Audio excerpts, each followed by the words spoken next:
So a few weeks ago I made a video where I went up to West Yorkshire, Saddleworth, just not far from where I live in Manchester, and I looked into the tunnel ventilation shafts for the standedge railway and canal tunnels, and that's what you're looking at there, those two tunnel ventilation shafts.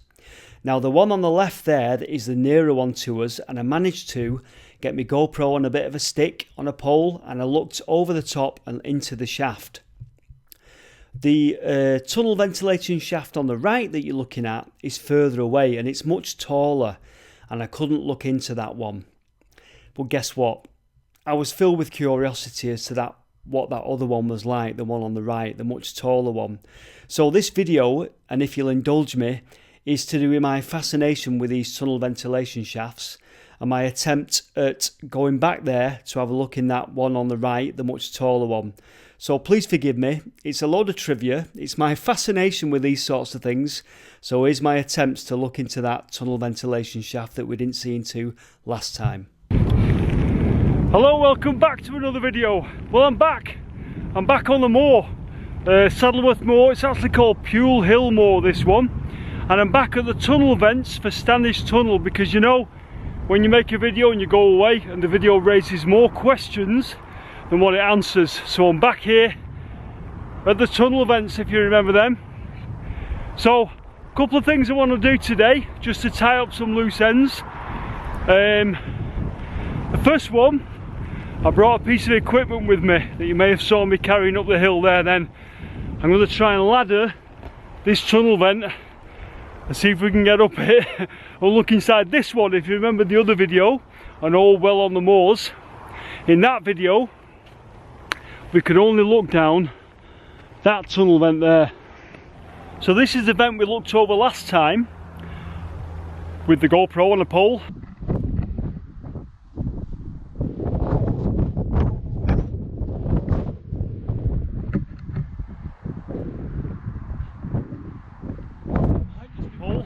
But that one was the challenge, the one up the side of the hill there. You see it? So that's the one. We're going to try and have a look over that one today and see if it's like this one. I brought a piece of kit with me, see what we can do. So in this video, I'm going to try and ladder this and look down this one. I imagine it'll be pretty similar to the other one, but just need to tie up those loose ends, don't we? Yeah.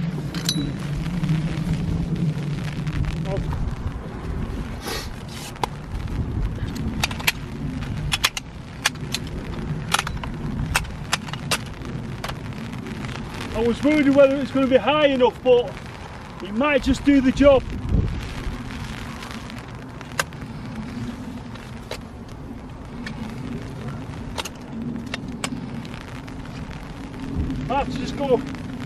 Might just go around that side.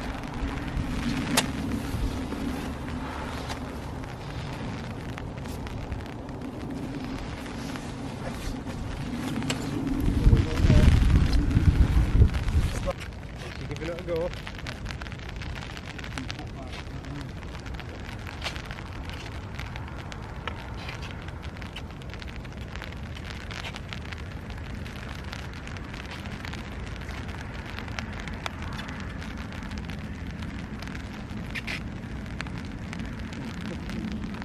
You've got a good hold of it, yeah? Now I've got to admit to you don't exactly feel safe on that ladder. And up on a windy moor, with one hand that you've got to stretch out to put a GoPro over the top, it starts to get a bit scary, and my fear of heights kicked in, and unfortunately the footage I got didn't quite cut the mustard, so this is all I got for the moment.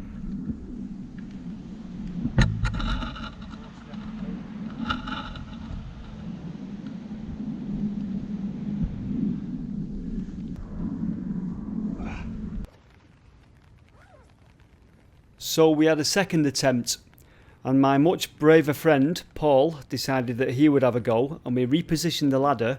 And if you can just look at the top of the picture there on the side of the vent, there's like a spike sticking out, so he used that to grip hold of, and like I say, much braver man than me, went higher and a little bit more successful this time.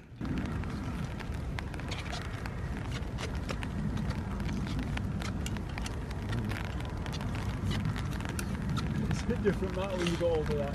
It is, because you haven't got both hands.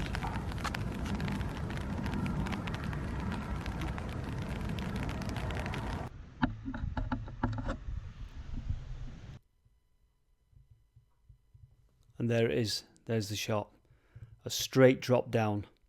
So the other tunnel vent that we looked at had like a little grill inside it and a little sort of like a safety grill.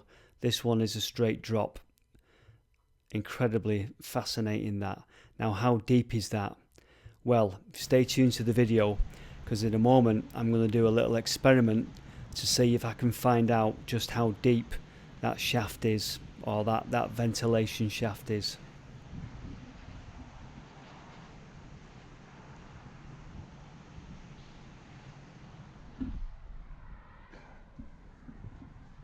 Keep a good grip on that.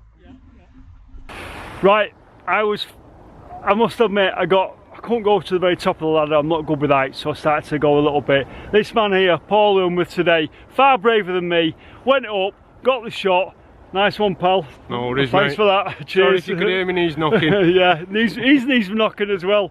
But the ladder's a little bit rickety, and it's a bit windy up here, and it's just like, ooh, when you get up there. It's one thing looking at it like that. It's another thing standing on them top rungs in it. Anyway, we got the shot, and amazingly, that one's not got the grate inside like the other one did. I'll flash back to the other one, the one down the hill just there. That one, that's got like a grate inside. Well, this one hasn't, and it's a straight drop down to obviously to the tunnels down below. Right, so we've just dropped into Diggle now. That's the entrance to the canal tunnel. Amazing, isn't it? 3.5 mile that, 3.5 mile of long, dark, deep water dug by hand. Anyway, I digress. I've come to Diggle because we're at track bed level and I want to do an experiment. Okay, so you just look over there. You'll see the railway tracks just over there. Okay, so track bed level. I know it's not scientific. I'm going to go to my car now, look at the sat nav, and the sat nav tells me how high we are above sea level. So I'm going to check what the height is here at Diggle, at track bed level, and then back on the tops I'll look at the sat nav there and see what the height is there, and we should get an idea of how deep possibly these shafts are. Like I say, not scientific, but it'll give us an idea, won't it?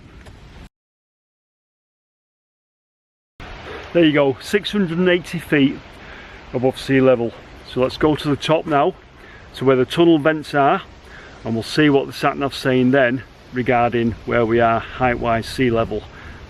Right, so we're roughly on level with the first tunnel vent. So I'm going to go in the car, look at the sat nav, and see what height it says where we are now up on the hill. Like I say, it's not accurate, but it'll give us an indication. So the sat nav is saying here on the hill where we are now, 1,130 feet. Down at track bed level, when I did that little experiment, we were 680 feet. Okay, so the difference is 450 feet. So those shafts there for the tunnels are possibly 450 feet deep, those tunnel vents. Just by comparison, Blackpool Tower is 518 feet. So we're 60 foot off the height of Blackpool Tower. 450 feet, that's almost, you could sink Blackpool Tower into those shafts. Absolutely unbelievable. You may disagree with me. If you know any different, please let me know.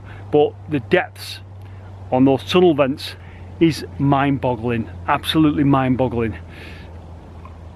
Unbelievable. You know what I'm like? I need my tea.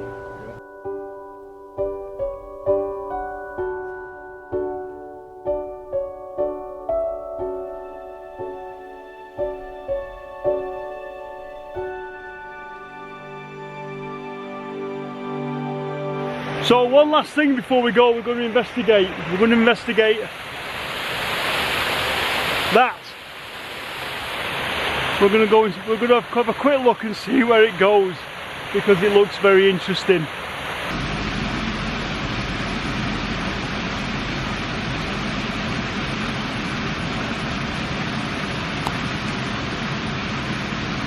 There's a fair bit of water going down there. few gallons per minute. So, sat on the edge now. It doesn't go very far underneath there, it just sort of drops down underneath there.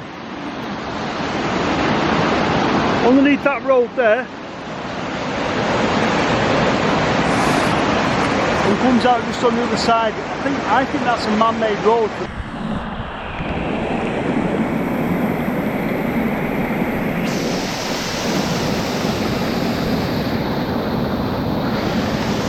That little waterfall then comes out down the bottom here. I'll just show you now.